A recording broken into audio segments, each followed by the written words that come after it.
Ayah saya meninggal saat saya masuk pesantren,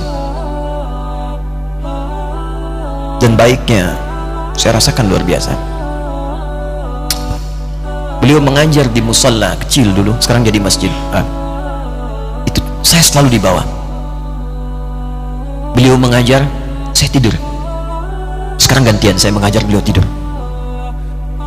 Dan kadang di pangku, gendong sampai pulang. Saya pernah sengaja pura-pura tidur untuk ingin tahu apa yang dikerjakan ayah saya di jalan. Jaga betul supaya nggak bangun. Begitu saya disimpan di kasur dan bangun, diajak bercanda. Saya mau masuk pesantren, beliau nggak sempat ngantar. Saya bertemu, beliau menangis, peluk saya, minta maaf nggak bisa ngantar ke pesantren. Saya belum mengerti apapun saat itu. Saya bertekad, insya Allah saya belajar dengan sungguh-sungguh. Sepekan 2 pekan saya dapat panggilan pulang. Saya tanya pada kakak saya yang ikut, sekarang ada di sini, di mana ayah? Beliau nggak jawab.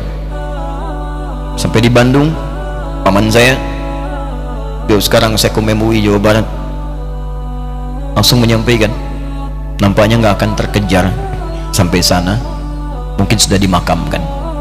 Saya ngerti, paham saat itu bahwa beliau telah wafat. Maka saya pulang. Maghrib saya sampai, saya dapati ibu di ruangan tengah. Saya datangi, saya menahan tangis, tidak menangis sedikit pun, untuk membahagiakan ibu saya. Saya datang, saya peluk, saya temani tidurnya. Itu pertemuan saya dengan ayah saya terakhir di mimpi. Saya bermimpi melihat sudah pakai kemeja, tersenyum, mendadahi saya.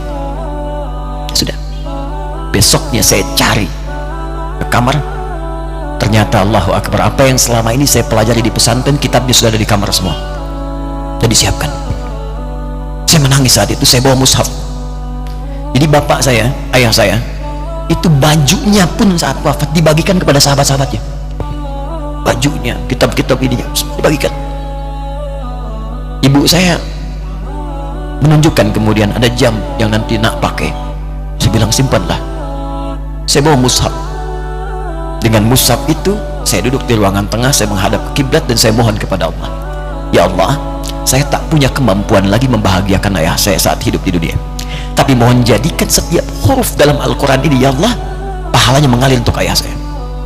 Begitu saya bacakan saat itu, tak bisa saya berhenti, dan tiba-tiba langsung masuk ayatnya, artinya, posisinya, nomornya, gak pernah berhenti, masuk. Saya bertekad ingin berbuat baik. Puncaknya saya sekolah. Ibu, ya Allah, saya ingin berbakti pada ibunda saya. Anda tahu apa yang terjadi? Demi Allah saya katakan, ketika Anda bersabar, ibu saya, Bu, Pak, itu krisis 97 Pak. Waktu krisis saya masuk pesantren, saya diberikan sempurna bekal seperti anak-anak lain. Rupanya ibu saya sudah tanya kepada santi-santi, orang tuanya, berapa bekal Anda kasihkan? Dikasih yang paling tinggi itu dikasihkan pada kami tiap bulan. Saya terima. Satu kali libur saya pulang dari jauh, ibu saya tersenyum melihat sedang jemur pakaian melihat saya. Begitu saya tiba, kaget saya. Kok pakaian ibu saya, pakaiannya nggak cocok dipakai gitu. Ini bukan pakaian ibu saya, kayak kain pel lah kalau sekarang. Saya masuk ke rumah, saya kejar, saya buka pakaiannya, lemarinya, saya nggak temukan sedikit pun. Saya kejar kakak saya, dia sudah siapkan makan. Kak perempuan kami yang kedua, mana pakaian ibu saya? Perhatikan jawabannya. Dia menangis saat itu. Dia bilang, mama itu telah menjual semua perhiasan dan pakaiannya untuk pendidikan kamu. Jual. Untuk kita katanya. Jual. Dan bertahan dengan 150.000 per bulan saat krisis. Jadi rupanya ibu saya itu makan nasi sehari cuma sekali. Beliau mengajar, di berangkat sekolah itu cuma makan pisang, minum kopi, makan nasinya malam. Saya bilang, ya Allah, saya akan ganti baju ibu saya dengan kain ihram, dan saya ganting tangannya di Masjidil Haram. Itu apa yang terjadi? Begitu saya kuliah di Libya, alhamdulillah, saya berangkat, saya mulai mengajar, saya serius belajar. Saat itu kemudian Allah mulai berikan jalan. Saya ingin sungguh-sungguh. Malam saya bangun, saya sholat, saya belajar, saya menghafal Quran, saya belajar riwayat Quran. Sampai puncaknya tiba. Saya ditugaskan pemerintah Indonesia saat itu untuk jadi petugas haji di Mekah. Saya telepon ibu saya bilang, Ma, saya insya Allah akan haji 2010. Saya telepon Februari saat itu.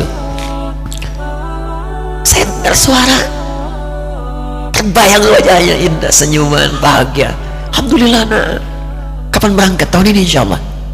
Saya bilang, dan saya tidak akan pernah berangkat kecuali mama pun akan berangkat. Terdengar nada pesimis tapi senyum. Dari mana katanya? Allah akan kasih, saya bilang. Saya sedang bekerja berusaha karena Allah, mustahil Allah akan sia-siakan gitu. Berapa butuhnya? Porsinya 25 juta. Kapan harus ada? Bulan Juni. Ya, jadi dari Februari ke Juni itu. Ya, Juli bukan Juni, Juli. Ya, jadi saya masih ingat bulan 7, 5 bulan itu. Saya ibu, Pak, nabung saya beli tabungan, saya niatkan untuk ibu saya haji. Bulan Juli masih setor 25 juta. Jadi semua tabungan masukin situ. Ada yang ngajar ngasih, masukin situ, masukin semua. Tepat sepekan sebelum itu kemudian didaftarkan, saya buka tabungan. Allahu Akbar, karunia Allah luar biasa. Tadi butuh berapa? 25 juta. Begitu dibuka, Masya Allah, 1 juta. Karena beasiswa nggak banyak, 1 juta. Tapi 3 hari sebelum daftar, entah dari mana ibu-ibu pengajian nih KBRI datang, Ustadz, ibu katanya mau haji juga ya, Ustadz mau haji ya, ibu ikut ya. Sudah nggak usah dipikirin, nanti kami yang pikirkan semuanya. Tiba-tiba dikirim, bayar porsinya di sana, dapat koper paling besar. Bayangkan, tadinya kopernya belum datang, telepon lagi, nak, koper belum datang katanya. Saya bilang, Ma, tenang aja, apa hajinya nggak jelas ini? Tidak jelas, saya bilang, insya Allah. Ya, nah cuman beritanya berbeda. Begitu saya telepon lagi, Ma, gimana bisa? Nah, telah keluar pengumumannya.